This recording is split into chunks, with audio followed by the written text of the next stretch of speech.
Hello, my name is Sofia and I'm a PhD student at Warwick University working as part of the Stavros team. I'm currently conducting a research project in partnership with Syngenta. In this presentation, I'm going to talk to you about the journey that I undertook to get to where I am today. I moved to Coventry in 2014, here in the centre of England, right after graduating from high school.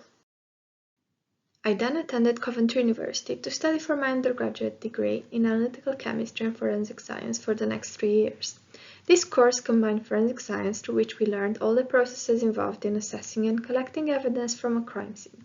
This is a fingerprint recovery kit that we were given as part of the course, and analytical chemistry, through which we learned how to analyze different samples. After graduating from university, I decided to focus more on the analytical part of my degree. Thus, I enrolled in a 1-year full-time master's degree at Warwick University in order to expand the knowledge and skills that I gained in analytical chemistry. This is what the teaching labs look like. You have all the working stations with the fume hoods in the background and various instruments that I got to use. After completing a group research project, the team that I worked as part of actually won a small 3D printed cup for our performance. The last 20 weeks of my master's degree involved a research project that I had to work on in one of the research groups in the chemistry department. I chose to work in the Stavros group, and around halfway through my project, the work I was doing turned out to have a potential to turn into something more. Thus, I decided to continue working as part of the group, and I started my PhD. This is a 4-year course through which I work full-time doing research. PhD life is quite interesting and a bit different from a taught course, as you get to manage your own time. From going into the lab to preparing samples, analyzing them, then hopefully publishing the collected data, to that much needed Sunday roast with friends, having a nice walk across our beautiful campus when things just get too much, and some socializing in between. My research project is entitled Investigating the Effect of the Sun on Reduced or Oxidized Molecules. As my project is in partnership with a private company, there are some details I cannot disclose. Thus, I decided to focus on the techniques that I'm using for the purpose of this presentation.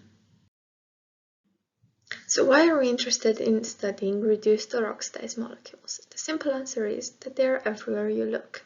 From the rust that you see on metals when you walk down the road, to oxidation of fruits or browning once you cut them and you leave them on the kitchen counter, and to photosynthesis, which is one of the most important reduction-oxidation processes in life.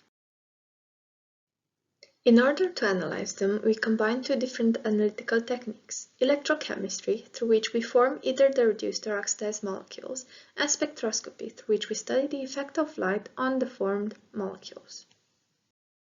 Firstly, the sample is placed in a glass container, and the 3 electrochemical components are fitted. We use something known as an electrode, a solid conductor through which an electric current is carried into, in our case, a solution, and the circuit is formed between the 3. The most important one that I'm going to focus on now is the black component in this picture, known as a working electrode, where the molecule of interest is either reduced or oxidized. As we measure the current passed through this circuit, a trace in the shape of a duck is formed, having an oxidation peak and a reduction peak. For example, in order to form the oxidized molecule A, we will need to keep a constant potential value at the oxidation peak, and if we want the reduced molecule B, we will need to look at the reduction peak.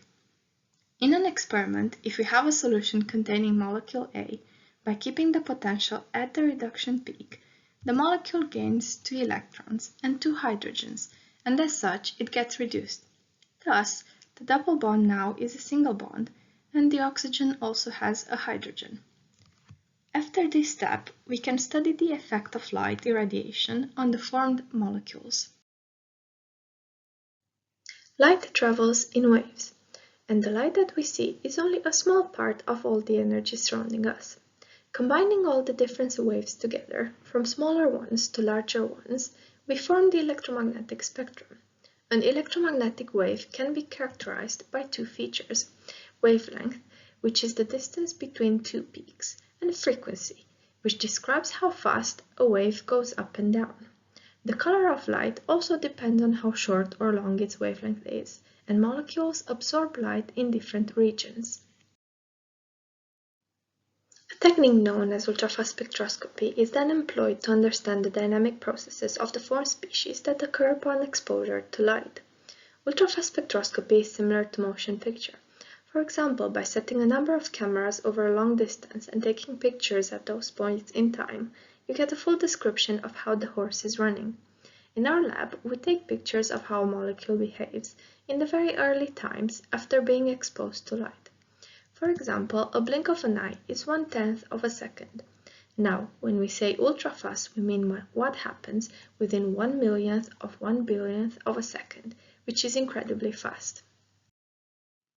Another example that you might be more familiar with is Shaun the Sheep, which is a stop-motion animation. This is how our setup looks like. We use a very powerful laser as our sun to radiate our samples, and we then monitor how they behave. This is called the laser table, and the laser beam is led through these holes at the back. On the table, all the mirrors are placed strategically to guide the laser to our sample. The laser beam is normally invisible to our eyes, that's why we use cards to trace it. In order to see it visibly without a card, you need to use very high powers, and someone in my group managed to take this very nice photo of the laser trace going from mirror to mirror. In more detail, we have our sample with molecules being initially in what we call a ground state, or S0. Think of this as a ground floor. When we radiate the sample with the pump beam, some of those molecules will absorb the laser light and they will get promoted to a higher excited state. In other words, they got elevated to an upper floor. We then use the probe beam to take pictures of the molecules over a range of wavelengths at different times, from the moment it got excited by the pump beam to the moment it goes back to the ground state. By putting all these snapshots together, we form a spectrum based on the difference in light absorbed, and we can analyze the processes that were involved in all these steps, which gives us valuable information about the dynamics of a molecule upon light irradiation. This information can be used, for example, in predicting the suitability and safeness of using certain molecules where light irradiation needs to be taken into consideration. I hope you found this interesting and thank you for listening. If you want to learn more about this event and the research being conducted at various universities, do check this website out. Take care.